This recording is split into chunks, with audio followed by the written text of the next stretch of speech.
So if you watch the channel, I'm going to apologize ahead of time. I'm sure people were expecting me to upload the second part of this project. That is not going to happen this week. My schedule changed a little bit at the tail end of last week, and I have to focus on customer jobs for the next couple weeks. I had enough of a window, I thought, to finish this, and I just ran out of time. This isn't a for fun project, but it's not as time sensitive as some of my custom work. So I will get back to that. I'm probably going to take down the video I posted last week just so that people aren't asking where part 2 is. And when I finish it up, I'll post both videos because I think it'll only be one more part when I do finish that up. For this video, I sometimes have older footage that I don't use, mainly because the footage in the shop is just, my camera angles are not the best to start with, but sometimes they're bad enough that you can't really tell what I'm doing, and I decide not to show the project. This one I've been saving just because of the situation. My neighbor had a dog. If you watch the channel, you'll know that I made a walking cart for last spring in order for him to help him kind of move around. He did end up succumbing to his illness a few months after that, so I agreed to make him a pet casket. The reason I didn't want to post this one is because of the situation. I only had, I think, a day and a half to build it, and that is a very quick time frame while I was working on other stuff. Turnaround time to make the sort of caliber project I'm accustomed to in the shop. But I decided to post it because I made the original video in the vein of a DIYer, because everybody has pets and cares about them, but not everybody has a full working wood shop and the skill set to make a casket. I have made similar items for pets of my own. I find the process to be very cathartic, and I wanted to share that with you. Now, the way I filmed the video and the way I made the box is there's a lot of room for your imagination to take over. I tried to make it as simple as possible, but also you can make it as complex as you want. Like I said, I only had about a day and a half to make it. So you'll see that that timeline is pretty apparent in the process and what the final product looks like. But if you want to go crazy and do dovetails on your corners and do intricate carvings on the box, I think the video will show you how you can do that if you want to. But this is just going to be a single video, and then next week, like I said, I don't know when I'm going to get back around to this. I'll be making a fairly large table starting for my next series. So like I said in the intro, the time frame really dictated the style of this piece, as well as the fact that I offered to make this for my neighbor. I wasn't charging him for it, so I tried to use stuff I had laying around the shop. And what I had laying around the shop was some 1/2-inch birch veneer ply, and that formed the main sides of the box. I didn't have enough to do the whole box out of 1/2 inch, so the two ends will be 3/4. But I basically ripped it down to size. The size is obviously based on his pet. He had given me some rough measurements. I do not remember those exact measurements right now, but his dog was a medium-sized dog. And then I could clean up the cuts on the radial arm saw. So this is the 3/4 inch ply. It's going to be the exact same height, and this is going to make up the two ends. Now for this, you can use butt joints to put this together. It's something that you're eventually, most likely I'm assuming, going to be going in the ground. So I didn't want to spend a ton of time on the joinery, but like I said, you can make it as nice as you wanted. To make it a little more stable, I decided to put rabbets on the ends of the 3/4 inch ply. Just to make it a little bit easier to glue up. I find rabbets or dados on pieces, especially square pieces, it just makes it much easier to assemble.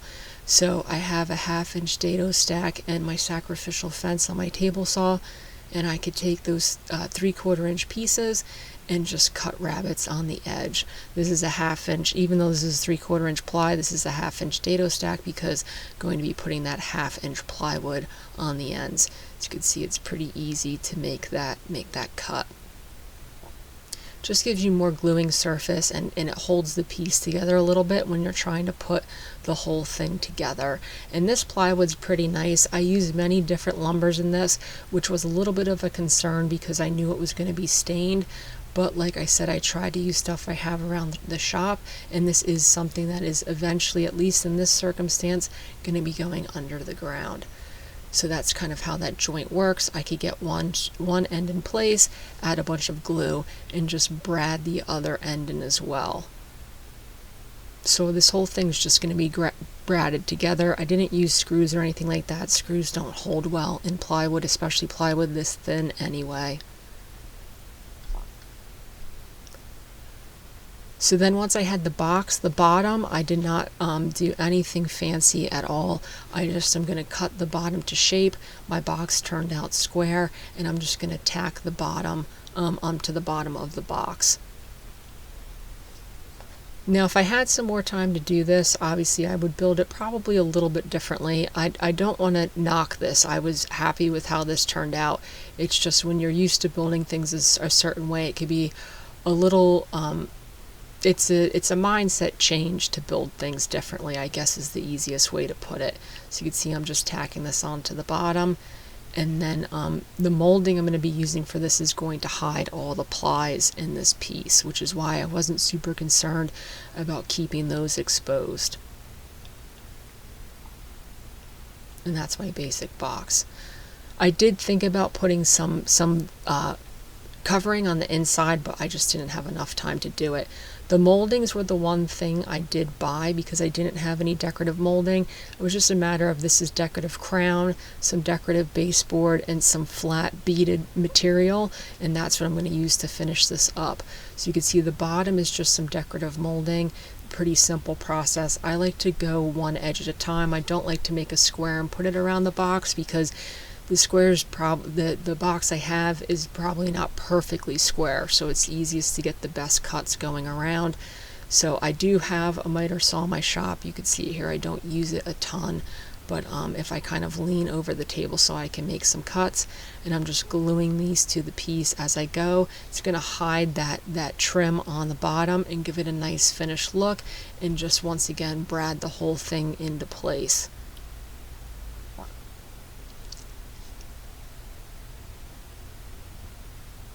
So then for the top, I wanted the lid to sit on the top nicely. I didn't want it to slide around, so I'm going to add some trim around the top side of this piece. So I cut it oversized. The trim I'm adding will cover the cleat I'm also going to be adding to the piece. So this is about 3/4 of an inch wider than I need in every dimension for the box. Once again, I'm just rough cutting it down on the table saw, and then I could cross cut it to size in the shop. This is going to be 3/4 inch plywood. Like I said, I needed to build up some thickness in order to add the molding, but this also is going to act like a cleat to hold the lid on the top of the box.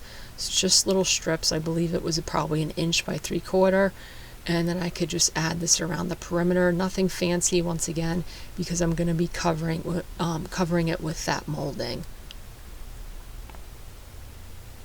Just add some glue to everything. The nice thing about working with plywood is plywood's fairly dimensionally stable, so you can add glue to this stuff, you could add screws to it, and you won't really have to worry about this stuff moving around on that flat surface. And then the ends can go into place and just brad them into place.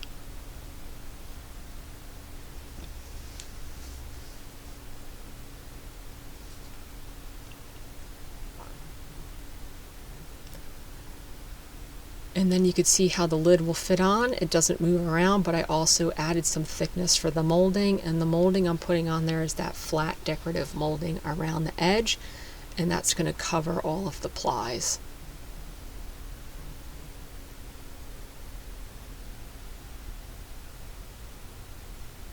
So this is that molding. I showed it early in the video. So that kind of designated the thickness of the pieces I was using. You could see I could put 45s on all the edges. Once again, same process as the base molding. I started with one side and I'm just working my way around the piece. I know some people will glue up a rectangle and then add it to it. I've never had grand success with that. I find it easier to just work my way around the perimeter of whatever I'm working on. A few brads and this will be held in place. So for the top side is arguably the one part that gets a little fancy for DIYers, but you could kind of go with the flow on this and add what you want. So I had this crown molding. Crown molding is pretty easy to cut if it's not being put up in a room, because you don't have to worry about the squareness of the room being off and then your corners being off. So all I did was I made a frame out of this crown molding. It's very similar to making a frame out of regular molding. I just cut 45s on all of my pieces. All the two long end sides are the same dimension, the two short sides are the same dimension, and then I have a frame. Now I only bought one piece of crown molding. This is the one part of the design I really didn't like. I would have liked it if I had bought 2 pieces of crown and I had enough to make this frame that I'm putting on top of the box closer towards the edges so it looked a little more natural. Right now you kind of have a pretty big bare spot between the edge of the casket top and where this decorative frame starts. It's not terrible, it wasn't a deal breaker, but I would have preferred it to be a little bit bigger. You can see I just put that crown in place. Now I'm going to be putting a raised panel in the middle of this, but the material I had for the raised panel wasn't as wide enough as my opening, so I'm basically just shimming out the inside of this piece so that the raised panel will fit in place. It's a pretty simple process. I had some poplar laying around, so you can see I'm just adding some poplar to the top edge of this to shim it out, so I'm making the inner perimeter of this smaller, essentially, is what I'm doing in the next couple of steps. In order to make this a little sturdier, I did add some 3/4 inch cleats around the entire inside, and I attached the frame to that, and then I could put this poplar I'm cutting on top as well, and that will just make the whole thing a little sturdier. It's basically what that looks like with that inner frame, and then this poplar goes on top. You can see I'm just attaching it here. Now the raised panel is potentially the part that's a little outside the scope of a DIYer. It's not an unsafe cut the way I'm doing it. If you don't feel comfortable doing a raised panel like this, because I have a tall fence, which makes this a much safer cut. This fence is really easy to make. It's basically a cradle with a piece of MDF just screwed onto it so that it makes your fence taller, and then the blade's tilted to like a 15 degree or a 12 degree, I can't totally remember, and you slide the piece through. You don't have to do a raised panel for this. You could just do a flat panel in the middle and it will look just as nice if this is a little bit outside the scope of your DIY skill set. You could also potentially make a cut like this with the circular saw if you make a jig. And then to make it a little safer for the top side, you could see I could put a top side fence on there and it rides on top of the tall fence and I get a nice clean cut. And that's basically the raised panel. I had been doing another project that I was using, I believe, a 2x10 with, and that's what that was. It was just a pine 2x10. So even though this was 1.5 inches thick, this pine 2x10, it still wasn't thick enough to come towards the top of the piece. So I just put some spacers on the inside, and then once again it's still not wide enough. So I found some oak I had laying around, and with the raised panel in place, I just went around the edge and once again mitered all the corners, and I just filled it in order to reach that raised panel. So a lot of this was building as I went with materials I had around the shop. That's kind of where I say you could get as imaginative as you want with this. It could be pretty basic like mine. You could add carving to the top side of this. You could add fancier molding. You can use fancier lumbers. It's the sky's the limit when you're working off of just a basic box. But you can see I'm just going to go around, cut those miters, make new measurements, and add all the pieces, and that will hold that raised panel in place and fill out the empty gap I have there.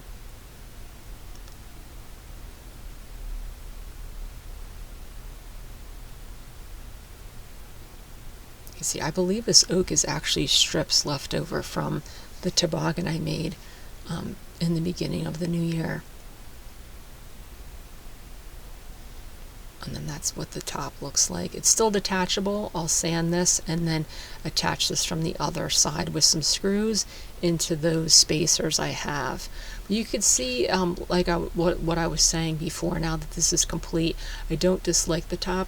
I do wish that the top was a little bit wider so I didn't have that kind of bare space.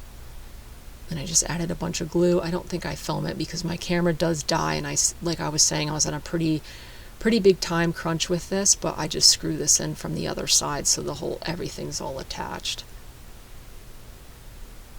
I put some brads in place just to hold it in place, and then I flipped this upside down and screwed it in place, sanded everything, and then I put a brown stain on this. I didn't film, this is the part I did lose. For the corners, to hide the plywood corners, I had some L-shaped molding in the shop, which I just tacked in place, and my camera died for that. But you could kind of see in the pictures at the end what that looks like, and that just hit up the ply seams on the edge. There you can see the square edges a little bit better, and that's basically the box. Because this is birch veneer ply, you could see the stain is a little bit blotchy. It's nicest on the oak. But my neighbor was pretty happy with it.